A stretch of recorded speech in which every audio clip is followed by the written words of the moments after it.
What's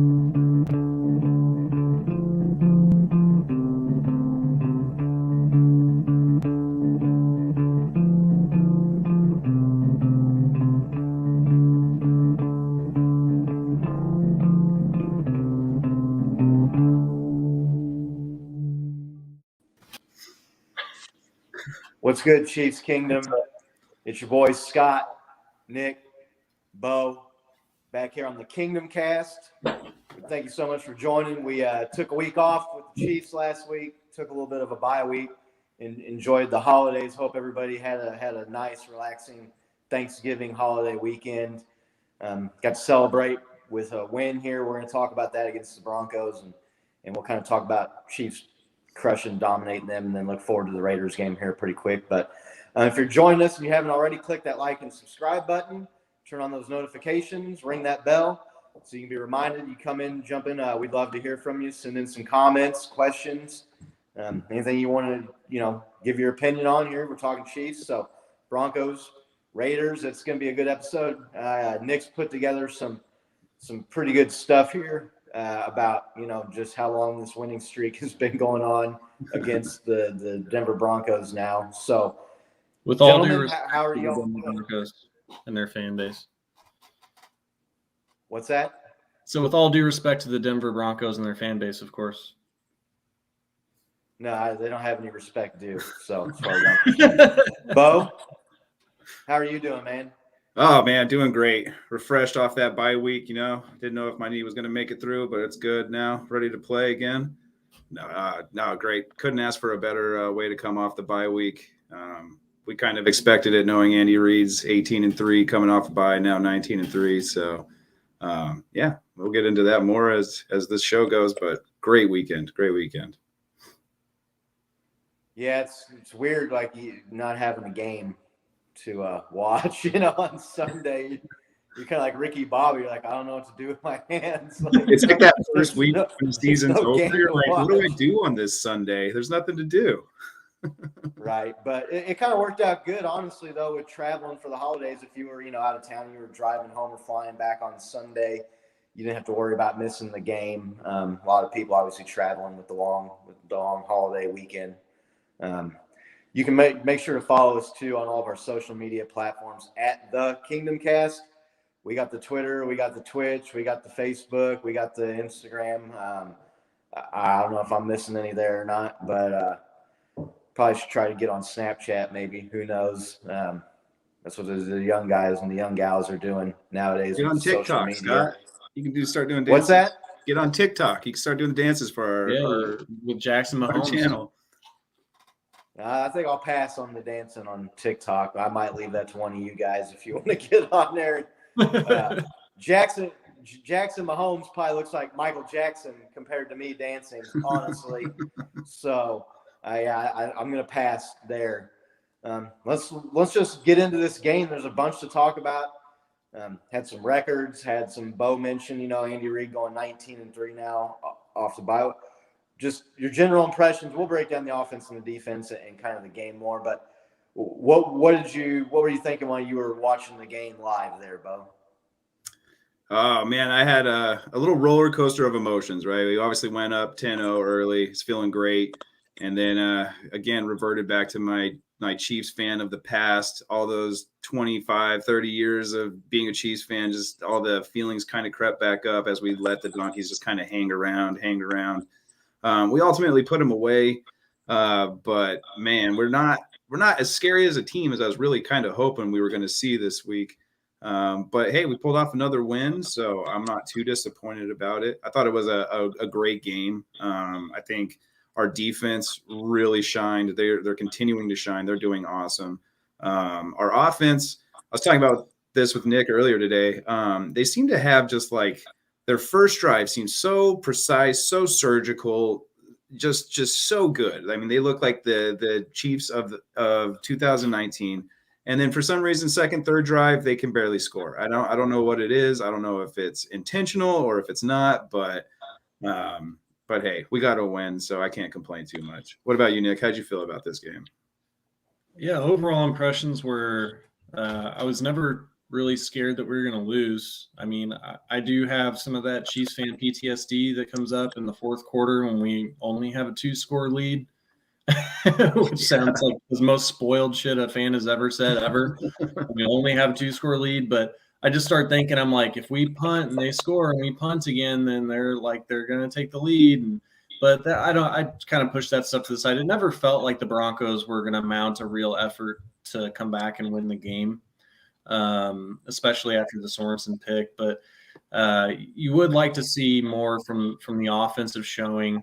We'll get into that a little bit more later, but there's just some opportunities to put that game away that we didn't really capitalize on, and whether it was between drops or Patrick, missing a couple of throws, or just really kind of like a lack of execution and kind of a real vanilla looking offense. It was not a great offensive showing, but I mean, I think that the offense has a lot more upside than the defense does. So, I mean, at this point in the year, in December, you've got your defense really clicking, gelling, not shutting teams out, but holding teams to like 10 points or less. And if you have that, and your offense has a tremendous upside, and you're also not playing your best ball, but you're tied for the best record in the AFC, I feel pretty good, right? I feel pretty good about that win. I mean, shit, 22-9 is like, that's a good football score. It's a great score, right? I mean, like that's a solid win, 2-score win, against a division opponent. So Patrick Mahomes felt like he kind of had to apologize a little bit for the win in the press conference, but you never apologize for wins in the NFL, right? Especially not against the Denver Broncos. So, what do you think, Scott? Yeah, just being at the game, watching it live, it just started off, like you said, Bo, so great. Broncos start with the ball, 3 and out. We get the ball, march right down, score a touchdown. Defense gets the ball back. You think, all right, here we go. And then, like you said, and to me, like the problem with not putting these teams away is I don't think the Broncos are a very good team. Right. And you can let a bad team or a mediocre team hang around and it doesn't cost you. But if you do that against a good team, it's going to cost you more times than it doesn't, it seems like. Right. So I just don't know. They're playing Teddy Bridgewater, and the defense there's a large enough sample size here, like you mentioned there, of good defense holding opponents to shoot. I think it's been how many games since they gave up more than 14 to an opponent? So there's some good signs there. There's still some criticisms that, that's against Jordan Love, Green Bay, and that's against the Broncos, and that's against the Cowboys without Amari Cooper and without CeeDee Lamb for a half. And so there's people discounting the defense. The defense has played great.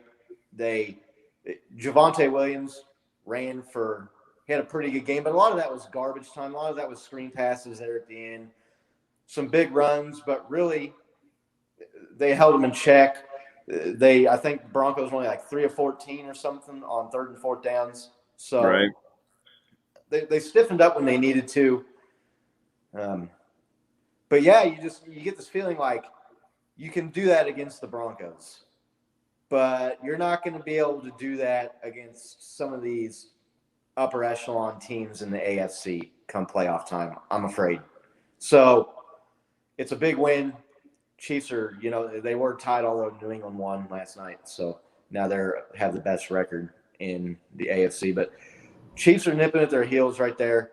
It was a fun game. It got kind of boring there in the middle. There was a lot of punts. There was turnovers, drop passes, which continue to just absolutely haunt this team and this offense. And, you look at Patrick Mahomes' numbers. He had under 200 yards. I was going to say he was like 9 of 17 or something. But he had 4 or 5 drops as far as I'm concerned, or plays where the receiver should have got to the ball. So, yeah. Happy with the win. But it just – when you have a hard time putting away a mediocre or a bad team, and I don't think the Broncos are a very good team, their record wise were right there with the Chiefs, and that game was for first place in the AFC West. The Broncos aren't winning this division. Breaking news for those of you out there watching live: the Broncos aren't going to win the division. I don't think they're a playoff team. They might be able to sneak in. So that's my overall thoughts. Let's talk about the defense. When you hold a team, an NFL team, to 9 points, regardless of who's out there playing, that's a solid performance. What are you seeing from the defense that you like in particular, and what do you think about some of the criticism that they're doing it against mediocre or subpar competition in this stretch where they've kind of turned it around after being statistically, we were talking, they were one of the worst defenses in 60 years in the NFL. Yeah. Nick, what are you liking about the defense, and how much of it do you think is their performance, them turning the corner, and how much of it is the level of competition maybe not being as strong as it was earlier in the year, or as strong as some people would like it to be? Well, I mean, I think that the Broncos put up 30 on the Cowboys, didn't they? They did. And the Cowboys were the top scoring offense, or one of the top scoring offenses when we played them.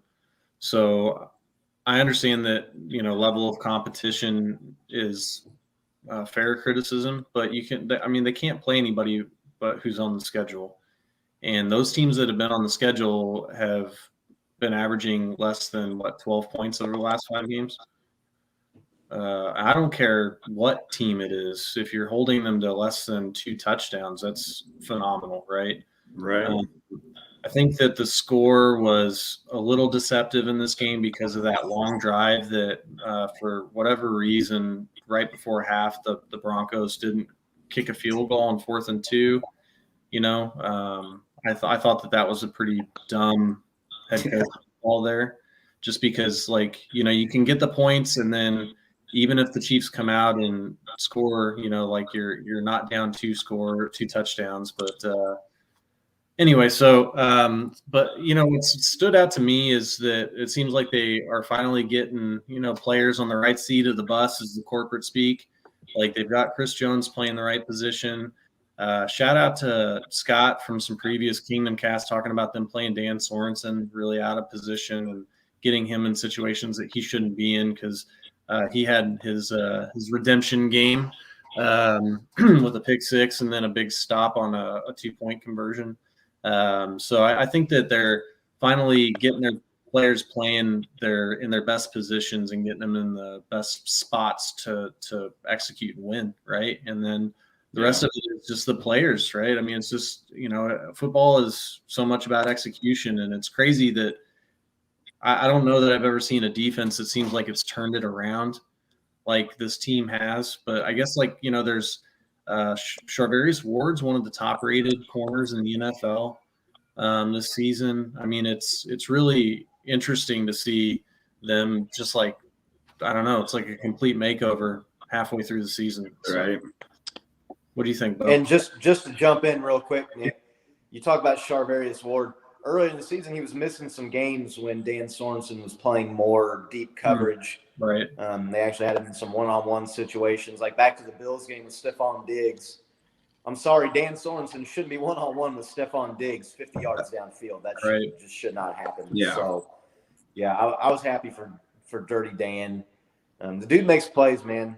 Yeah. And he is more of a hybrid super linebacker, whatever, safety linebacker, whatever you want to call him. That's that kind of, I thought that all through. And like you said, Nick, we talked about that. So, that's a good point. Maybe some of that was out of necessity. Bo, what do you think? What do you think about the defense? And there you go, Dirty Dan redemption too.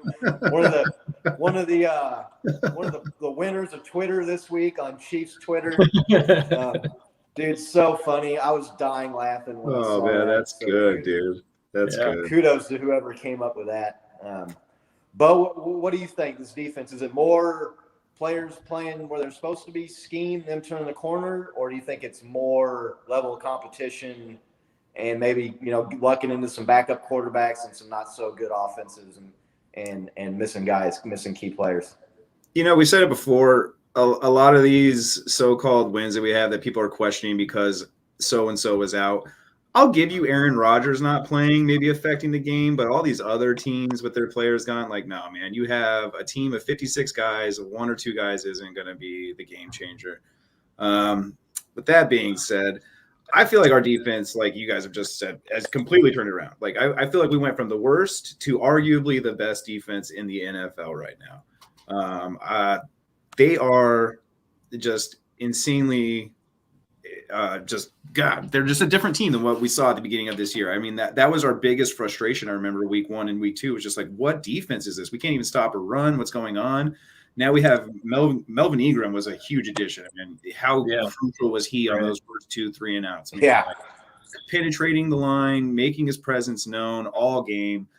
Huge game for him. Willie Gay too, 8 tackles. I mean, our defense just flying around right now. And I know our offense isn't there, but when our defense is playing this hot, like it really doesn't matter. Like, we're holding teams to under 2 scores. That's all you really need. I mean, so many teams have gone to Super Bowls and won Super Bowls with defense, and we still have arguably the best offense you could ask for in the NFL too. I mean, we've heard so many players this year from on both sides of the ball say that we haven't played our best football yet, and that's kind of scary because we're starting to win ugly games. And imagine if we just get it all flowing and clicking, we're going to be the most dominant team that has graced the field.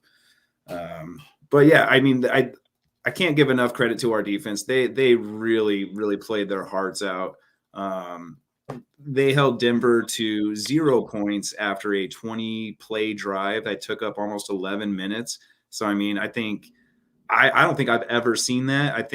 I looked it up. It's the 3rd time it's happened in 20 years, but I don't recall that happening. I couldn't even tell you the other 2 times that's happened. But, yeah, hats off to the defense. That's the major through point for me. They kicked ass, and they essentially got us the W.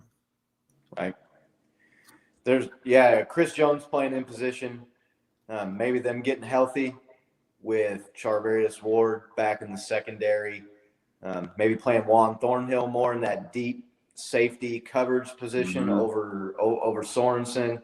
Looks like some positional adjustments have really helped the defense. Guys just stepping up, making plays too. Willie Gay's been playing more. Nick Bolton has been a solid run stuffer this year for this team. You know, I mean, you can say what you want about, oh, well, the Cowboys didn't have Amari Cooper or CeeDee Lamb. Well, they still had Zeke Elliott, and their offensive line was missing a key player or two there, but they shut that run game down. Like I mentioned, you look at Javonte Williams, and that's one of the most misleading stat lines of a player because he really did not dominate that game at all. There was plenty of times where 2nd and 3rd down, they stuffed him behind the line of scrimmage.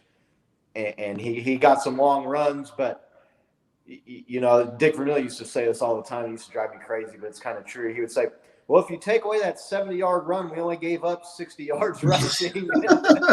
And he's like, well, you take away that one touchdown, 70-yard run. But his point was, we did a good job, and that was the outlier, right, of the game. So, yeah, I don't think there's any reason to believe that this defense is only feasting on mediocre or poor competition. Right. The Seattle defense has been nothing to write home about, and they held the Packers to, I think, maybe 3 more points than we did, right, or less than we did. With Aaron Rodgers back, they had, you know, like Nick said, you can only play the teams that are in front of you. Maybe a better team, maybe they score 17 or 19 or 20 instead of 9. But I still like our chances. If you know, you're holding teams to 17, 20, 21 or less, the Chiefs are going to win most games. Right. So I think, you know, you'll see the offense unlock a little bit. Guess we can kind of start talking about them here. Yeah, what did you think about the offense, Scott, this game? Like I kind of mentioned, we had a very surgical, precise drive to start it off, and then it just kind of fizzled out. What do you mean? I've been saying this the whole season. Catch the damn ball. Like, it's Travis Kelce and Tyreek Hill that are playing with the drops right now. So frustrating. It is frustrating, and it kills drives, and it kills momentum. And you know, when you're at the game, that Travis Kelce drop, dude, just you could hear the stadium go, oh, like, you know they're feeling that. So that was collective through all of Kansas City. I don't know what it is with the drops. It's beginning to be more alarming every game that goes by that they're not gonna take care of it and fix it, and it's going to continue to be an issue. You take away some of those drops, and the final score of this game looks a lot different. Had another one that led drop by Tyreek Hill, turned into an interception. Seems like that happens every week. I could watch 50 football games this year, not other than Chiefs games, and probably see that 3 times. I've seen it 6 or 7 times with the Chiefs this season. So, yeah. But going back to what you talk about with the opening drive being good and then marching the ball and then kind of struggling and getting lethargic is, you know, after that. You always hear about the first 15 plays, the first drive is scripted, and then they go a little maybe more off the cuff. It's not as regimented or laid out after that. There's been some people talking, maybe that's Andy Reid's 15 plays and Eric Bieniemy is the one calling the rest of them. There was some talk, I didn't see it, of Eric Bieniemy and Patrick Mahomes maybe having some words with each other there on the sideline. Patrick, you could tell, was frustrated after the game. He's got to be frustrated with these drops. And I'm sorry, not Demarcus Robinson, Byron Pringle, you're not good enough to drop 2 of your 3 targets. You're just not. So, Travis Kelce, you're going to ride out the drops with a Hall of Fame tight end. You're going to ride out the drops with a guy like Tyreek Hill, who has a large body of work of not dropping the ball up until this season and can make the huge plays. And I saw something last week. Did you look at Tyreek Hill's, some of his numbers compared to like Randy Moss and T.O. and some of I'm talking upper echelon receivers in NFL history, gold jacket guys, Hall of Famers, he's up there. Yeah. I don't think that dude still gets enough credit for being one of the best receivers in the league and one of the best receivers in recent memory in the league as well.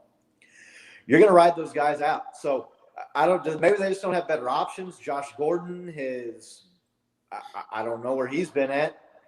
You know, we were joking. Someone said, hey, man, I don't know how hard you're trapping. Don't nobody sell nothing to Josh Gordon. Maybe if you know somebody, get them hooked up with Josh Gordon. Maybe that's the key, you know? I don't know, but I know a guy. Almost non-existent in the offense. Right. And he's had drops. So myself and Nick and I have talked about this in conversations, and I think maybe we've talked about this a little bit. I think Andy Reid is a little bit too lenient when it comes to things like that. I understand if a guy makes a bad play, go back to him, give him a chance to get his confidence back. But when they continue to do it do you think Bill Belichick, do you think Byron Pringle would still be out there on the field getting targets with the Patriots? Because I don't. Not with Bill Belichick, no. No. And Bill Belichick just beat one of the better teams in the AFC, completing 2 passes for 19 yards. So That was a great game. And maybe they don't have anybody to go to after those guys. D-Rob, Darius Fountain, he flashed. Where has that guy been all year? Sorry to cut you off, but D-Rob, dude, like, where has he been all year? He's just a number 3 receiver, I think. And so maybe they don't have the luxury of, you've had your chance, so we're going to go to somebody else. Maybe they don't have anybody else, and so they're stuck with what they got. I don't know. Pringle made a nice play on the punt. On the muffed punt, blocking his guy into the returner, and it drives me nuts when I see people say, "Oh, he made up for that drop." No, he didn't. Make the drop and make the special teams play. Like, you don't get to go back to the point in the game where you drop the pass and then they give you the ball back there because you made up for it. No, you didn't make up for it. You made a good play, but the drop doesn't all of a sudden turn into a catch, and that drive doesn't end up in a touchdown instead of a field goal or a punt. So the offense, to me, that's the key, is just execution. They have the weapons. We've seen them when they click, when they catch the ball, and they don't have the turnovers against the Raiders, against the Eagles. This team is capable of scoring more points and lighting up the scoreboard. And the most frustrating part about the offense to me was the Byron Pringle forced punt, muff, fumble. We get the ball at the 15-yard line with a chance to put the dagger in, and you kick a damn field goal. Kick a field goal. Yeah. That was brutal. How much those are the kind of things, like I said, this you can get away with against the Broncos. I don't think you're going to get away with that against maybe the Ravens or even the Patriots or the Bills. Yeah, Patriots, Bills, that's not happening. But how much of this do you think is, look at the stat going across the bottom, Travis Kelce and Tyreek Hill had a combination of 5 catches together. Like, right. Do you think that's one of the problems with the offense right now? We didn't get in those guys' hands. I mean, there are playmakers. I mean, they threw it to Williams, Darrell Williams 6 times, and they only threw it to Travis Kelce 3 times. I mean, is that play calling? Is that just the opportunity that's presented in front of them? I mean, to me, that seems like a big glaring stat than an easy fix. Yeah, and that goes back to play calling. And there's been some people that are critical of the play calling in these, like I said, these stretches where the offense looks kind of anemic. I don't know, but I mean, Travis Kelce had a drop and Tyreek had a drop that turned into an interception. So Kelsey's was pretty close to being a fumble. Yeah, I thought they were going to overturn that watching it on the replay on the video board at Arrowhead. I was like, I didn't think it was a fumble, but I thought they were going to rule it a fumble. On TV, they replayed it in real time, though. And I think that kind of won all the video judges. Yeah, it was weird because they're showing it in slow motion at the stadium. And it's like 1 foot comes down, 2 foot. He's got the ball tucked. But, I mean, it was like that the guy knocked it out. So, obviously a fortunate call our way. To me, the offense is just going to come down to maybe some better play calling, but guys executing and making plays when your number's called and Patrick throws the ball to you. I really think it's as simple as that. Nick? Yeah, I mean, a lot's been made about the defenses that have been played against our teams. And I was talking to Bo about this a little bit before we started the show.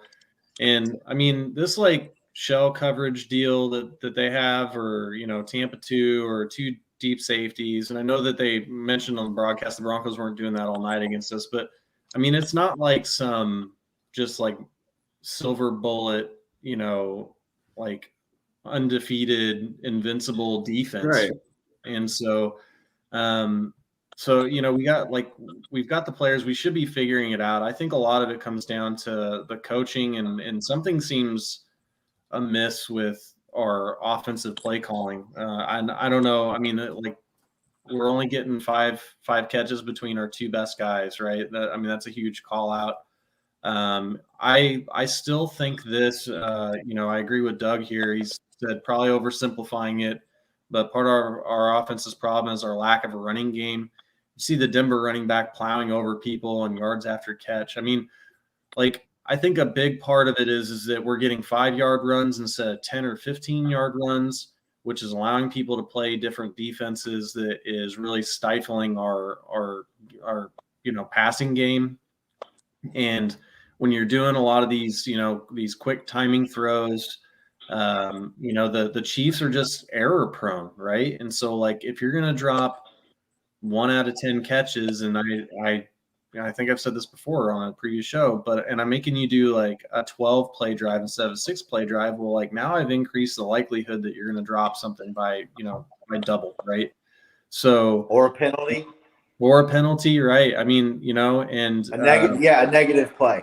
A negative play. And so I just think that that's part of the DNA of the team, is that they make mistakes like that. They make mental mistakes. And we're just seeing it. It seems like it's happening more, and maybe it is, right? I haven't looked at the overall stats, but I think it seems like it's happening more because we're not scoring as fast. We don't have these 3-4 play drives where we're, you know, just like rolling over teams. And so you're just kind of seeing some of the warts are showing more. But the good news is we're still winning, right? I mean, like, we can play like that and win, and you know, and we've said this before, like we've talked about this. Like, if our defense could hold people to less than 20 points, we would go undefeated probably, right? I mean, like, except for that Titans game, you know, like we just We have the team, and I feel like regardless, Patrick's going to figure out a way to get it done. So it's really frustrating. And I do believe that if we had a better running back, right, if somebody that could really start gashing people when they're playing these coverages, I think we would be a completely different offense. Yeah, I think we are trying to establish ourselves as a running team. We're trying to find that RB1, but we just can't. You know what I mean? Like it's falling flat on its face. Like you said, we're getting 5-yard runs instead of 10.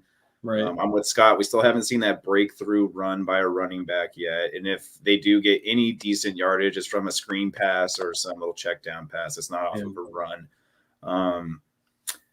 How different does this team look with a threatening running back, though? Could you imagine having like a James Conner or like a Derrick Henry or something on this team right now? Or not even Jonathan like Taylor? Or not even like the All-Stars, but like a Kareem Hunt. Imagine having him back or something. You know what I mean? Like, just it would be a different team altogether. I feel Imagine having that guy that we cut or that guy that we drafted, Clyde Edwards-Helaire over, huh, Scott?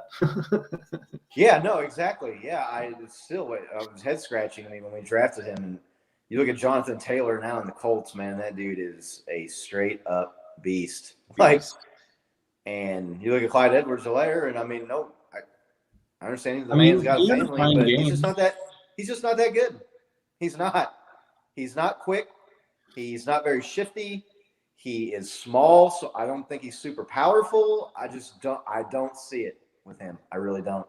There was a screenplay in the third, dude, where he looked like he was running full clip, and our linemen were keeping up with him as his blockers. And I was just like, he got drugged down from behind. Yeah. So he wasn't outrunning anybody. I got to agree with you there. Yeah, the dude just looks slow, and Darrell Williams is a fine player, but I haven't seen that. He's shown some ability to get open downfield and catch some passes, which is fine. But yeah, lack of a running game is a good point. I think that's hurting teams. You go back to the Ravens game, and I want to say they had a drive or two where they were all running plays, and they were like 4 and 5 play drives where they chewed up 65, 70, 75 yards and got touchdowns. And if the Chiefs could figure out a way to do that, then you can't drop 2 or 3 guys 40, 50 yards to stop Tyreek Hill and kind of neutralize his speed and his deep threat ability. So I don't know where the running back's going to come from. Haven't seen old tired legs out there much lately. I don't know where he's at. So if you're the coach, what do you have to see to throw in either Gore or McKinnon in one of those spots? Give them a look at least. You know what I mean? I haven't seen them in a couple games, either of those guys. Yeah.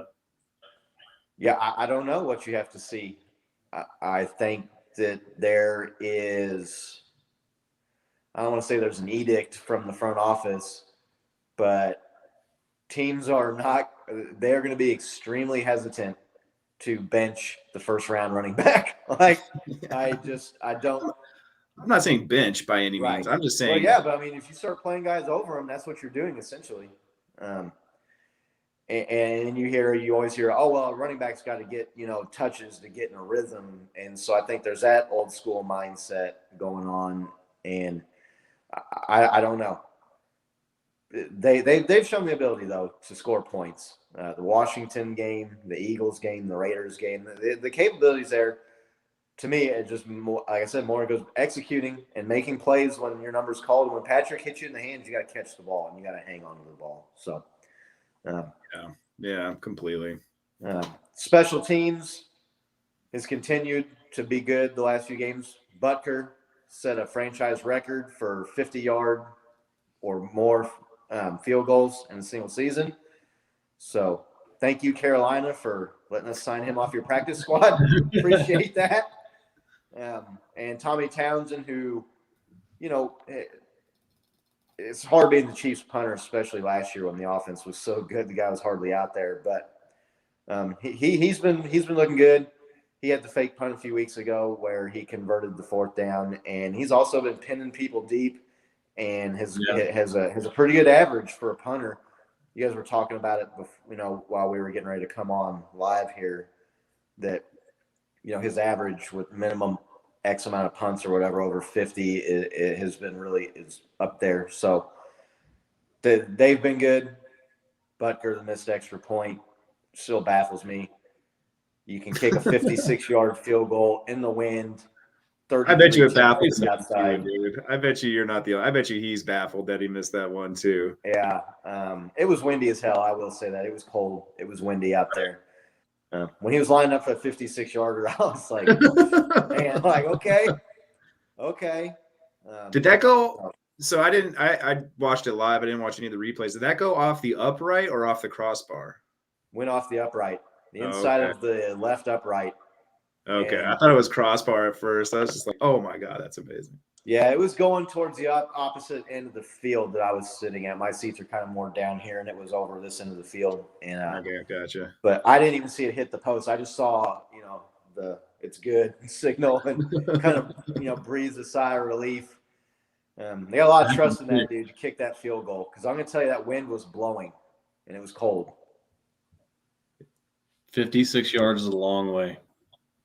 In Kansas City, in the cold, into the wind. That's a long 56 yards. Yeah. Yeah, that's impressive from him. So special teams has been helping. He also had that fake pooch punt. Didn't Butker kick that last 2 weeks ago, right? And Chad to check up right on the 2. Yeah, Pendon, yeah. Crushing it right now. He looked like Tiger Woods hitting the 7-iron onto the green and sticking it, into the cup or something. So special teams has been good. I've been critical of special teams play on this team for a while, with guys electing to take the ball out of the end zone, getting tackled at the 15, and then getting a holding penalty, and we get the ball at the 5 instead of taking it at the 25, and fumbles and kicking field goals when I think you should be going for it. Chiefs got the win, though. Patrick kind of talked about that complimentary football, all 3 phases of the team, doing what they need to do to come out victorious. So let's talk about. I've been waiting all day to talk about this, but so that's 12 straight wins against the Broncos. That's one of the longest streaks of one team against another team in NFL history. I want to say it's like the 7th or 8th longest streak. It goes back. They have the Broncos. The last win was against the Chiefs. Was that game? Was it Monday Night Football or was it Sunday Night Football where Jamal Charles fumbled the ball right at the very end of the game, and they picked it up and returned it for a touchdown? Yeah. Peyton Manning was their quarterback. He's in the Hall of Fame now. That's a perfect little segue into what Nick's got going here. Events from when the last time the Broncos beat the Chiefs. Yes, and I hate the Raiders more, but there's definitely no love lost with the Broncos either. I can't stand the Broncos. I went to college. They're that far behind the Raiders. I went to college at Colorado State University. Most of my friends there are Donkeys fans. My brother's a Donkeys fan. So, I mean, no love lost at all. It was a great weekend for me over here. My phone was silent. No messages came across from any Donkeys fans. It's been that way for 5 years now. 5 years. So 6. Nick's put together something. Let's go down memory lane here and jump in the time machine and go back to 2015, the last time the Broncos beat the Chiefs. And let's see what you got here, Nick. All right, so put together the Kingdom Cast top 5. So these are the top 5 news events from the last time the Broncos beat the Chiefs, which was way back in September of 2015. That's early September. Huh? That's early September. That's like early 2015 season too. Yeah. Okay, so we got number 5. The federal judge overturns Brady Deflategate suspension. Says he's still a cheater, but you can't suspend him. I mean, he didn't really say that. I wish he had. But that we've got this beautiful picture of Tom Brady on the sidelines during the game the season before in Kansas City on Monday Night Football when he got sat on the bench. But yeah, Deflategate. That's how long ago it was. That's almost as far back as Watergate. And this isn't even like the end of Deflategate, because he ended up going back to court and they upheld the suspension and he ended up serving the suspension. So this is like mid Deflategate. So number 4, remember the Royals, right? They clinched the 1 seed that September in the American League, and they were preparing for their World Series run. So there's Haas, Moose, and Salvi there celebrating. Hosmer Moose obviously not on the team anymore. Yeah. God, that was so much fun. Yeah, that was a good game. So a little shout out to the Royals there. That's man. Wade Davis, who was the closer, just retired too from that World Series team. So. Next one here. So number 3, Caitlyn Jenner changes name from Bruce. Disclaimer, that's not actually Caitlyn Jenner. It's a joke. Please don't cancel us. Nothing but love for everybody. But it's hard not to think of South Park when you think of Caitlyn Jenner, just because of that scene. So, but and just think that just seems like forever ago that was going on. Yeah. And with, the way things are, have gone nowadays and where we're at. And I mean, there's kids that are in elementary school right now that wouldn't even know him as Bruce Jenner. Right. Yeah, exactly. It's a long time ago. All right. Number 2. This is one of my favorite ones, because I think that when you watch old movies and stuff now, like, you can date based on the technology that people have, right? Like, you watch Jurassic Park and they have those old big ass monitors, right? Well, number 2 was Apple released the iPhone 6S. LED buttons on the front of the screen. The new feature was the live photo, if you guys recall, if you're Apple aficionados. We are now on the iPhone 13, so they haven't beat us since at least 6. At least Broncos fans could have taken live photos of the last time.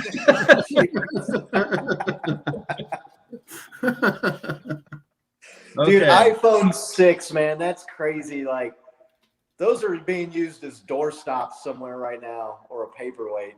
I don't want to think about where my iPhone 6 is right now, because it probably just depresses me. But I remember making a post about when the iPhone 6 came out. I was like, you know what? I'm just going to wait 4 or 5 months and wait for the iPhone 10. And that, oh man, that's so funny it seems like just yesterday. Yeah. All right, now we got number 1 here. Scotty bumped this one up to number 1. It was his favorite one. We have President Obama visits the Arctic Circle, because Obama was still president the last time the Broncos beat the Chiefs. That's 2 presidents ago. So, oh man. Oh, my cheeks hurt. Broncos could use a bailout right about now. I bet they're wishing Obama could get a 3rd term, because they're in need of it. Something. I mean, dude, just that's really good stuff, Nick. That's great, dude. To think about an NFL team beating another NFL team that many times in a row over. This isn't like they've played each other once every 4 years, the last 5 or 6 years, dude. This is twice a year. I just realized we have 1 win since then for every quarterback they've had since Manning played. Right. Yeah. No, man, that shit is so funny. People were talking about their Obama phones and getting their iPhone 6 and taking live photos of Peyton Manning, old Horseface Jr. there. And the crazy thing too about that season and that game, going back to then, was I want to say the Broncos beat the Chiefs out for the division title that season by like 1 game, and they went on and won the Super Bowl. If you remember, later on in that season, the Chiefs kicked the Broncos' ass and benched Peyton Manning. Yep. And so just how much different with that. And the Broncos went on and won the Super Bowl that year. So they did. Just how long ago that was. I mean, Cam Newton was still good back then. That was Cam Newton versus the Broncos in the Super Bowl. I had hair back then. Yeah, Bo had hair back then. So I mean, no, I was fun telling stuff. Scott that my youngest daughter, she's going to be 4, and she has never known a loss to the Broncos in her entire life. I mean, it's amazing. Crazy. Yeah, It is amazing. So, yep, we'll face them here again in a couple weeks and be going for 13 straight. So, let's talk and about. Bo, if you know a lot of Broncos fans, then make sure to clip this segment out and share it with them so they can view it and have as much fun on watching on YouTube as we had recording it. So. Right. Will do. No doubt, for sure. Okay, this game coming up Sunday. It's Raider week. Man, we get to trash on the Broncos and the Raiders. I mean, how great is that? It doesn't get any better than that. Chiefs Kingdom. So, Raiders come into Arrowhead, fresh off a loss to the Washington football team, WTF. They're imploding. They're off the tracks, whatever generic phrase you want to use to talk about what's going on with the Raiders right now. Chiefs, obviously, we shellacked them, embarrassed them in Las Vegas a few weeks ago at home. You look at the playoff picture, and this is a big game for the Chiefs to keep pace with some of these other teams that they're chasing. Raiders are scuffling. They don't look good. I don't know if Darren Waller will be back or not, but how are you guys feeling? How do you see this game shaping up against the Raiders, Bo? When we played the Raiders, we were a little questionable about like our defense and like what our offense can do. And now I feel like our team has turned around. I mean, our offense, like we've already talked about, it's a little shaky, but still, like when they want to be, they can be the biggest threat you've seen in football. I don't see any reason why this wouldn't have the same outcome as the last time we played them, if not a little bit worse for them. I'm always in hopes of that 50 burger. I got my Big Macs waiting whenever it does happen. I'll buy everybody on my block a Big Mac. But no, I see us going in and just beating the shit out of the Raiders. No reason to think otherwise right now. They could all, I mean, it's any given Sunday kind of thing, but with our upward trends and their downward spiral, I see us kind of kicking ass. Nick?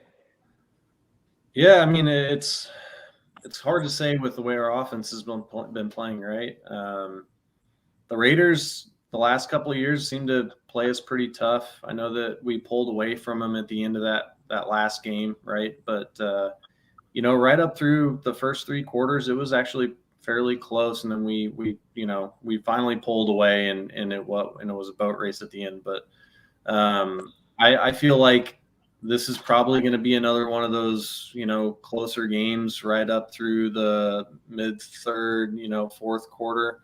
I echo what you said, Scott, about Patrick seeming frustrated, and I don't know if he's frustrated with himself or if he's, frustrated with his teammates. I'd like to see him be a little bit more vocal with his teammates when they drop passes, I know that Bo watches Pat McAfee show. I like that show too. And he's got a really funny story about a guy that, Peyton Manning threw him a pass and he went to catch it with, one-handed and he didn't catch it or whatever. And then he went to come back out on the field the next play and Peyton Manning just points at him and he's shakes his head and the guy just goes to the sideline and he's like, I don't know. The coach is like, why aren't you out there? He's like, I don't know. He told me to go to the sideline, because he didn't try to catch it with both hands, right? And so, I mean, I would like to see some more of that, fire, right? I mean, it's great to be friends with the people that you work with, but when the people that you were working with are letting you down, you need to let them know, and that's fair to them and it's fair to you too. So I'd like to see a little bit more of that from Patrick. That said, I do feel like, Travis Kelce eats the Raiders alive, right? I mean, pretty much every time he plays them. So I'm excited for a big game from him. I think the Chiefs are going to win. I think it's going to be, a 1-score game right up through the to late third quarter, and then we'll pull away and we'll probably win by, I don't know, 10 or 13 points is my guess. So what do you think, Scotty? The Chiefs, the Raiders are like both. So they're on the downward spiral, and Chiefs they've won 5 games in a row now. Here they're back in the hunt. The offense, like you said, Travis Kelce owns the Raiders. I'm waiting for this offense to snap out of it. They get to play at home. I see the Chiefs defense continue to pressure the quarterback. We all know, like Joey Bosa likes to point out, that Derek Carr, if you hit him, he can knock him off his game, and you can get him rattled. I see the Chiefs winning this game big. I don't know if we're going to save score predictions for maybe a Saturday episode or not, but yeah, sure. I don't really see it being that close. I think the Chiefs kind of squash the Raiders like the cockroaches that they are, and put them, one of the final nails in the coffin of the Raiders season.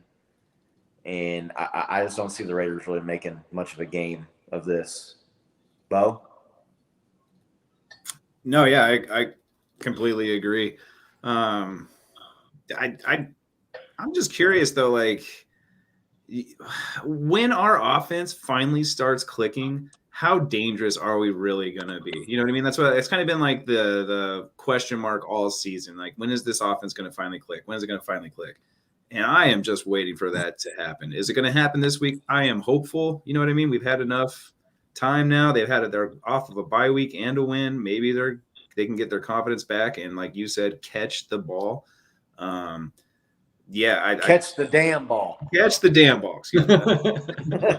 Sure, catch the damn ball.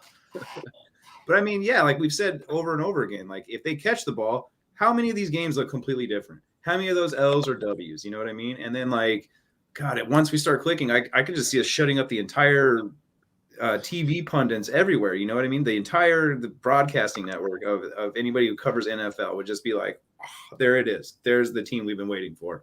Right. I just hope that happens this week or at some point. Yeah. It's not too dissimilar from last year, though, where everybody was sitting there saying the Chiefs just aren't winning by enough points, right? Yeah, but last year we still saw them like firing, making long threat plays. I mean, like deep plays. You know what I mean? Like they were a different offense last year than they are this year. That's for sure. No, yeah, agreed. I'm just saying that the pundits are gonna even in a year where we go to the Super Bowl, the pundits are still talking shit about them, right? But, yeah, that's true. Yeah, I don't know. I mean, and Bo and I talked about this off air, but maybe I mean the fear is that maybe this is just what they are right now, right? And that, I mean, we think that they can play better, but are they going to? Are they going to figure it out? Are they going to snap out of it? Are they going to, I don't know. Right. I mean, like it's getting pretty freaking late in the year, like to say, oh, well, we haven't hit our strike. Yeah, but the offense was one of the most productive the first 5, 6, 7 weeks of the season, though. Yeah. It's been a little bit of a slump these last few weeks, but I mean, we were talking about if the defense could just right. hold teams and be average, because the offense was putting up 28, 30 plus every game. I mean, they were number 1 in points per drive while leading the league in turnovers, which is insane to think about. So I think there's a little bit of this overreaction that the offense has sucked all year. It hasn't sucked all year. Right. I'm not saying they sucked all year, but they definitely haven't been good for several games. I mean, they had the Raiders game, they put up 40, right? But I mean, they're like Mahomes' passer rating at home the last 5 games has been under 75, right? I mean, there's some definite weirdness going on with their offense, and I don't know what's causing it.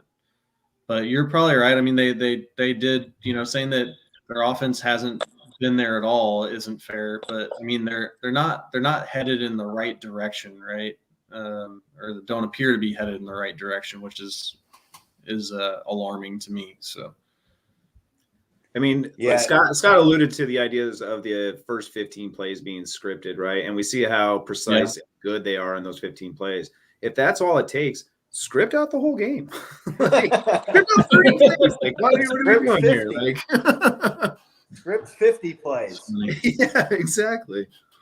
No, the offense is Patrick Mahomes is too good to be held down for too long. Yeah, I agree. Guys, I just I keep thinking guys are going to start catching the ball.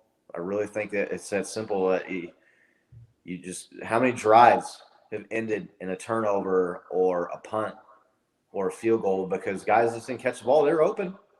Yeah, Wide open. I mean, he hit them in the hands. They didn't drop the ball. Yeah. I don't know. I feel like they're going to come back out and Bo, like you were kind of mentioning a minute ago, like how dangerous are they going to be if the offense can start putting up 30 plus a game again and the defense can even just stay somewhat relatively close to the way they've played these last few weeks. I mean, it's I don't know where the Super Bowl is at this year, but book your hotel rooms because so far, who's going to beat this team? Who's going to beat this team with the defense playing the way they've been and if the offense can get back to playing closer to the way they were for the first half of the season? Who's going to beat them? The Bills just lost to the Patriots, who completed 2 damn passes for less than 20 yards. That's nuts. Yeah, the AFC is trying their best to let us come in here and take it. I'm not. I think we got Scott on a little bit of a lag there, but no, I mean, yeah, your guys' could screen be blacked out insanely and kind of went in dangerous. circles there for a second. So, but I'm back now, I think. There it is. No, yeah, this offense could be insanely dangerous if it does fire on all cylinders, or instead of just 2 or 3 that's been firing on all year. Right.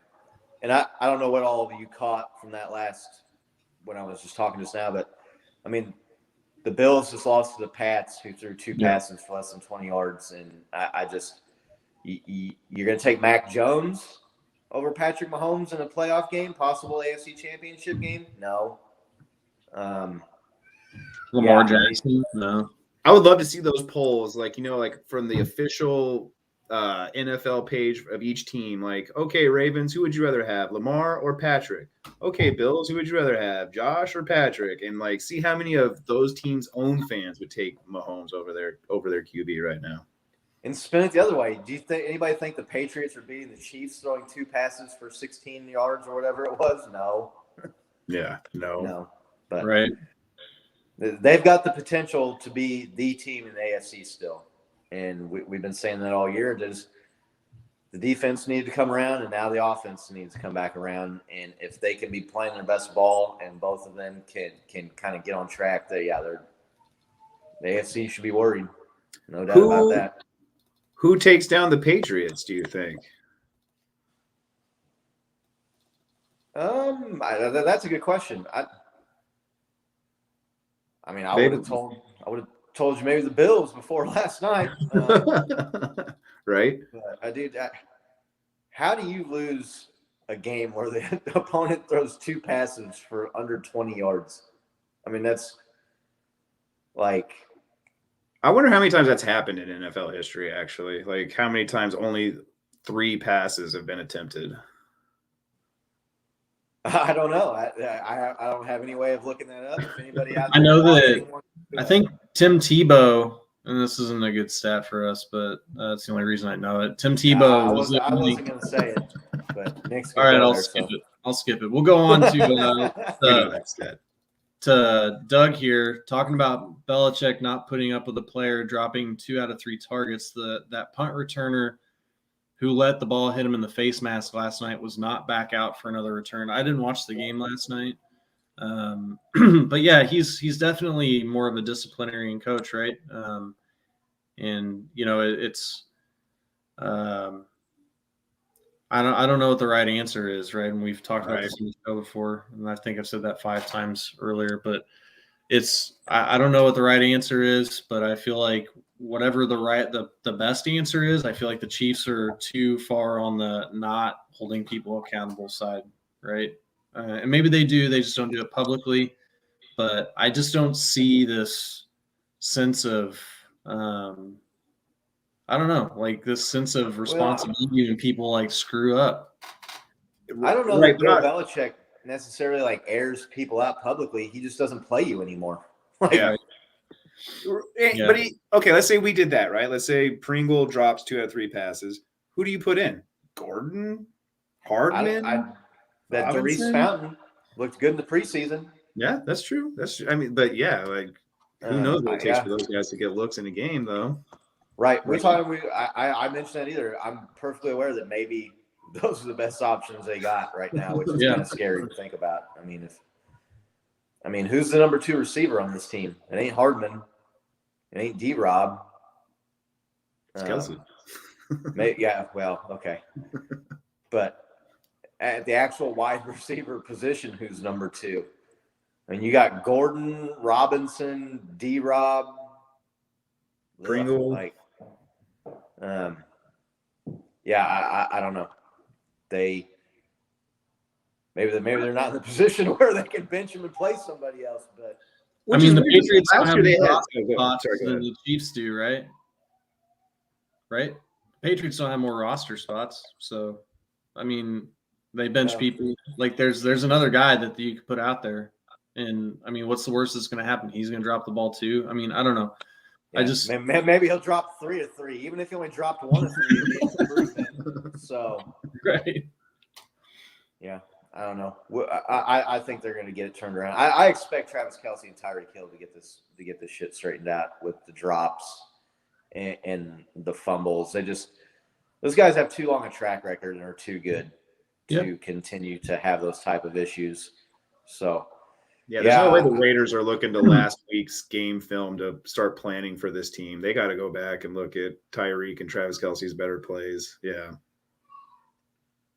Yeah, but for some reason, like Nick said, it seems like the Raiders forget that the Chiefs have Travis Kelce, or they think that they traded him the week before the game or something, because they don't. That dude just continues to dominate them.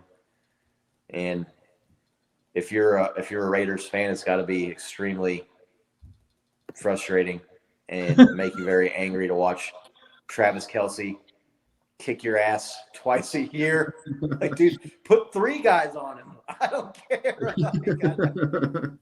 Do something, man. Do something. So, yeah, I looking forward to it. Raider week is one of the better weeks of the season, especially coming off 12 straight win against the Broncos. Got the Chargers game looming. We're not going to get too ahead of ourselves here, like the team always says. Let's focus on the game at hand here. But they beat the Raiders this week, and then they go beat the Chargers next week. It's it's on like Donkey Kong. I think that's how the saying goes. So it's a very interesting playoff picture if that happens. That's for sure. Right. Let's talk real quick. We're about an hour, but let's just wrap up. Let's talk. How we feel about the playoff picture now? New England's the 1 seed. They've played a 3rd place schedule though this year. I'm sorry. I know they just beat the Bills, but you look at they have not played good teams. I'm not buying the Mac Jones thing. The Patriots aren't going to go beat the Ravens or the Chiefs throwing 3 passes for less than 20 yards. That shit's not going to happen. I think they have the Colts next week too, and so we should see a real matchup there. Yeah, the Ravens lost, so they've come back now. They've got the same record as the Chiefs. Tennessee has the same record as the Chiefs, but they obviously have the tiebreaker. So KC will have to finish 1 game ahead of them for seeding. How are you guys feeling? Where are you thinking the Chiefs are likely to end up right now, playoffs? This is going to be one of those years, man. We're going to see some very interesting moves being made at the end of the year, or just playoff positioning wise with how teams are performing, right? We're going to see some weird, funky playoff math. I think some of those teams in the hunt might squeak in, like the Colts. Like they're not in the playoff picture, but they're in the hunt. But we've seen what they're doing to teams. They're actually steamrolling teams right now. The Chiefs have a great shot, I think, dude. I mean, like I mentioned earlier, our trend is going in the right direction. All of the other AFC teams is not, except for the Patriots. The Patriots are kind of crushing it right now. But they got some tough competition to prove ahead in the next couple of weeks that should put us on an even keel. I don't see Tennessee doing any better than they are doing right now. So I don't care about their tiebreaker or them beating us. I don't know that they're necessarily going to be contenders when it's all said and done. Same thing with the Ravens. The Ravens do not look like a good football team anymore. I don't know what happened to them, but man, they look terrible. I really like our chances sneaking in. I don't think we're going to get that number 1 seed. I mean, it's still up for grabs though, but I can see us getting 2. But probably just hang around in that 3-4 spot somewhere in there. What about you, Nick? Yeah, I think the 1 seed's pretty likely. If we went out, I think we're going to be the 1 seed. I don't know what the tiebreaker situation is with New England. Maybe it comes down to common opponents or something, but it would be AFC record, which would not be good for us. It would be good for us. So in that case, maybe the 2 seed, but I mean, I think we have a good shot. I also am not a big believer in what the Patriots are right now. I mean, I think that people are talking about, oh, well, they found their next Tom Brady and all this bullshit. And like, he's had like 3 or 4 decent games. And I guess I missed, what happened last night. I didn't check. They only completed 2 passes. Yeah. It was super windy and like inclement weather. Yeah. Mac Jones was 2 of 3 for like 16 or 19 or 18 yards. It was some of the more brutal wind conditions I've seen in a football game. And probably, right? Yeah. Yeah, I think the Patriots. I think I saw the Patriots ran the ball like 47 times or 46 times. Wow. Yeah. I know I saw the score was 14-10, but I guess where I'm at is like I don't know that any of it matters, right? Like the way the Chiefs are playing right now, I feel good about them either going on the road or having any team that is left on the docket there coming in, and I feel good about our chances against any of them, right? So I think that we're going to win our division, so we'll have at least 1 home game. It would be great to get that bye. I think that we have a good shot at it. I mean, I think that it's probably like I would say 1 out of 3, right? If I had to put odds to it, like it's probably a 33% chance, and so that's a lot better than where we thought we were going to be when we were 3-4, right? We've rattled off 5 wins here. We've got total control of the AFC West.